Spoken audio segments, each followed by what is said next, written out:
y'all? My name is Ephraim Butler. I went to Berkeley High School. Currently was enrolled at Spartanburg Methodist College last year.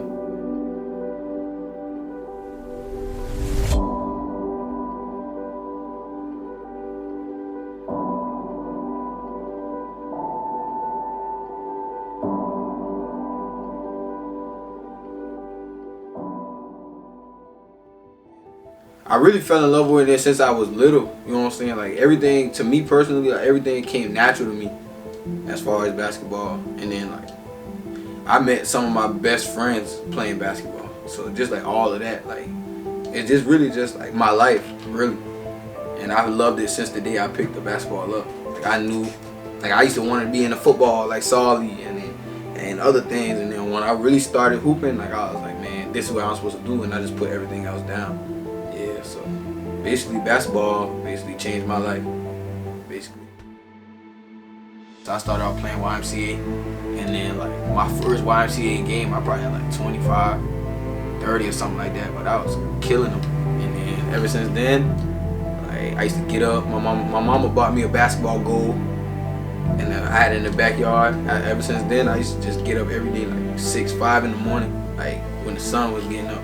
I used to just be out there every day, like just putting in work. And that's how I really got better over time. So just putting in the work, really.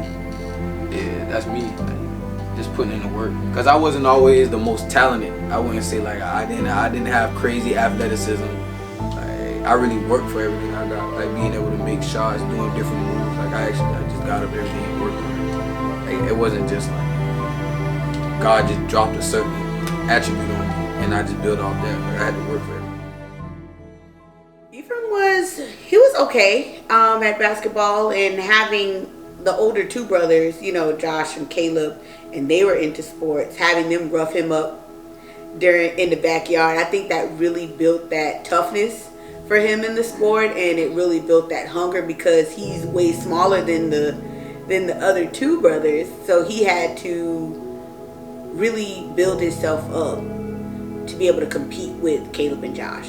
So I think he was a little more advanced than other kids when it came to like playing rec ball and just playing, you know, the organized part of it, not street ball, but you know, organized. So he was okay in the beginning, but it really took Ephraim's discipline. Ephraim would literally get up every morning at the butt crack of dawn. I mean, he would be out there dribbling that basketball outside on that slab, and all I hear early in the morning, I'm not even fully awake yet, and all I hear is the basketball beating up against the house, and he's practicing and trying to teach himself how to shoot better and doing everything, because one of the last gifts that Mama bought him for his birthday before she passed was that basketball goal.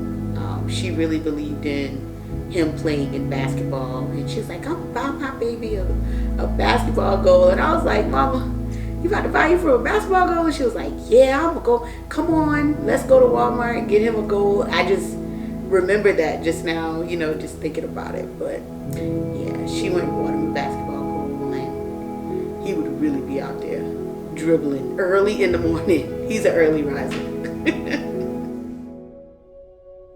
Well, I got 3 years left for eligibility.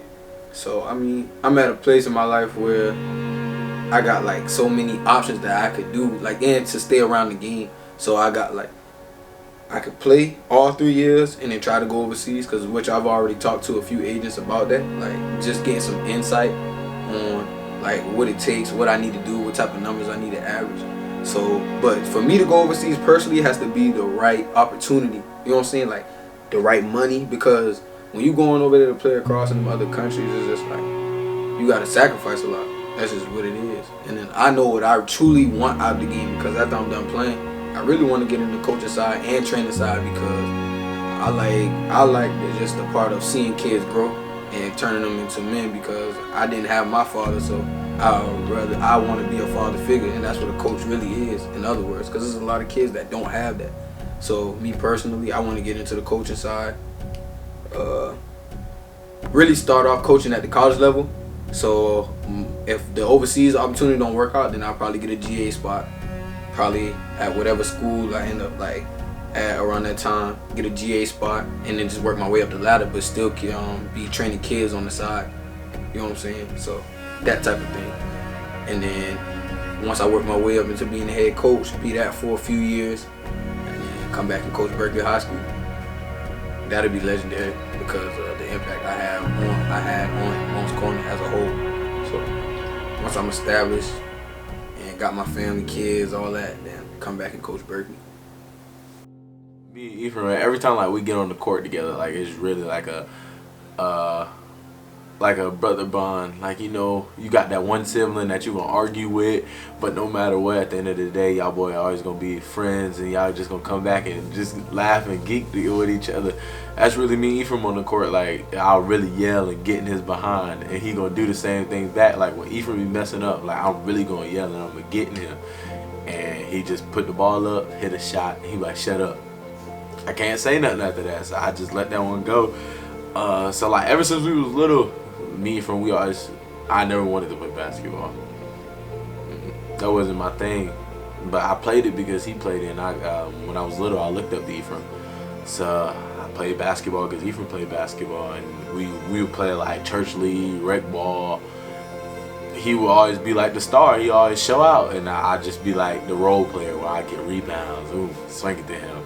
I get an offensive rebound. Either I'm gonna go back up with it, I'm gonna kick it back out to E. And church ball, like Ephraim used to go crazy, like really crazy, and like he had played through all different 3 leagues. Like Ephraim was like 12, he played 8 to 12, and then 13 to 15, and then 17 and up, right? So like he played all 3 like age groups, and every 3 age groups like he dominated that, and that just kept going on continuously. He dominated at every single level that he played at. The thing I'm gonna probably miss the most, like the day I really realized I gotta put down the ball and just hop on the coaching side, I'll probably say bonding with my teammates. Or like the times, like the hard practices, like where like you think about quitting almost because your coach on your ass. But that's the times that really that get you through and be like, dang, I really love this. You know what I'm saying? So probably that. And then my favorite game of all time, I say Hartsville. Playoff time I seen, yeah, of all time. Cause it's nothing like, first of all, high school is like like it's nothing like that because you growing up, you playing with people you grew up with all your life. You know what I'm saying? So I say ain't nothing like high school, like college fun. And I'm pretty sure playing professionally, if that's what happens, if that's what God leads me, and making money for doing what I love is. Like you can't beat that, but like high school ain't nothing that compare to that. Like yeah, break it down to the people that ain't been to the Hartsville game. Well, so Hartsville, first of all, if you ain't dribbled a ball, like if you ain't pounded, you was gonna lose it because it was so loud in there, like the floor was shaking. So and the floor was sweating. I'm talking like the actual floor was sweating. So like just being in that environment and like seeing how much like our fans and the people in Moncks Corner was behind us, like that was like a priceless moment to me personally. And then you got Mr. Steele getting on the mic, like going crazy, getting the crowd up. So it's just like all that, like, and then all that at once. And then me, my senior year, I had like I was the leader of the team, so like I had like the biggest role. So I feel like I played better under pressure. You know what I'm saying? And it was a tight game. And I think when Mr. Steele hopped on the mic, he was like, yeah, let's get these boys up. And we needed a bucket around that time. And then right after that, I got the ball and it got like a clutch bucket to put us up by 2. And then that's really what the momentum shit for us to pull the dub out or whatever. So yeah, that was probably my best game, to be honest. Yeah, my most favorite game, high school. Yeah, and then we was playing against Trey Hannibal. So yeah. Matter of fact, my old AAU coach just asked me I was on the phone with him like 2 weeks ago. And we was just catching up. He called me or whatever, and we was just catching up, asked me what I had going on and everything. He was just telling me like how he was proud of me because he know my situation. But I told him, he asked me the same question you just asked me, but I told him like, I feel like me and Solly, we use the death of our parents as motivation.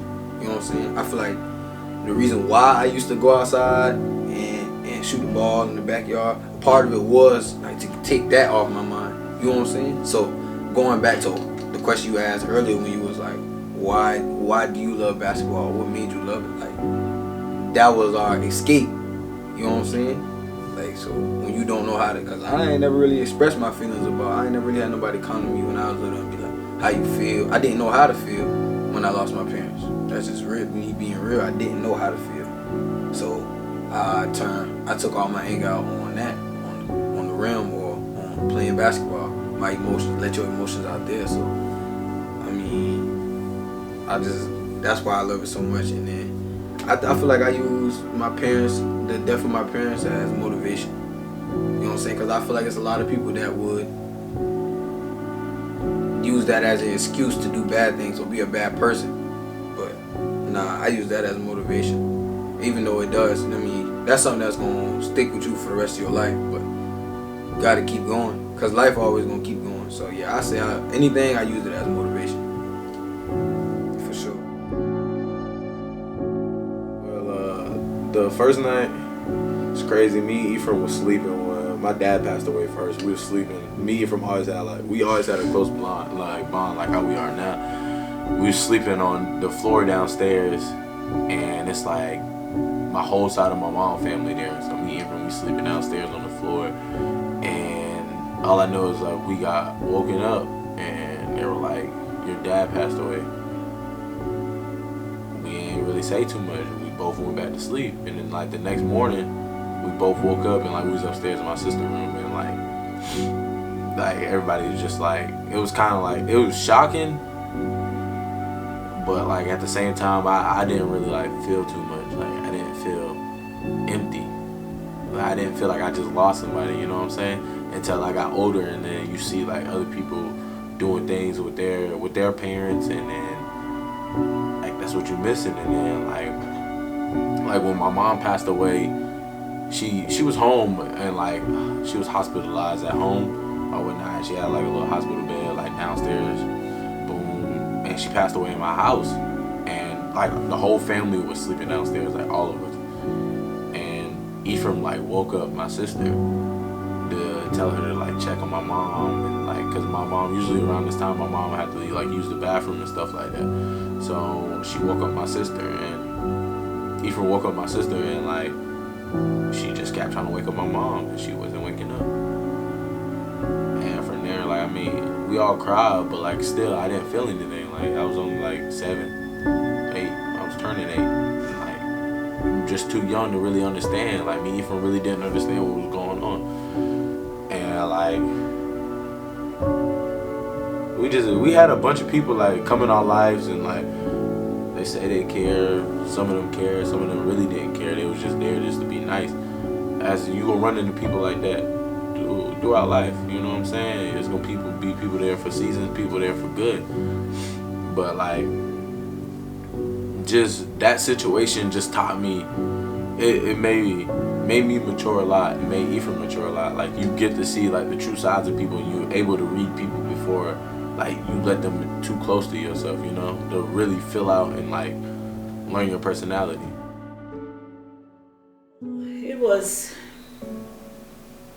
It was really hard. I don't like thinking about it. Kayla asked me one day, she said, "Nana, you never talk about Daddy because it's so hard to talk about him, because you never thought that at that age, and what happened, it happened so fast, but it didn't happen fast, but we weren't paying attention to what was going on. So then, you know, he just like slipped away. When he passed away, I was really angry. I was upset, and I was angry at him for leaving me. I could not stop crying because it was so hard. It's hard now just to think about it, to think about a person that you grew up in, that you love all your life, and he's just gone. I mean, just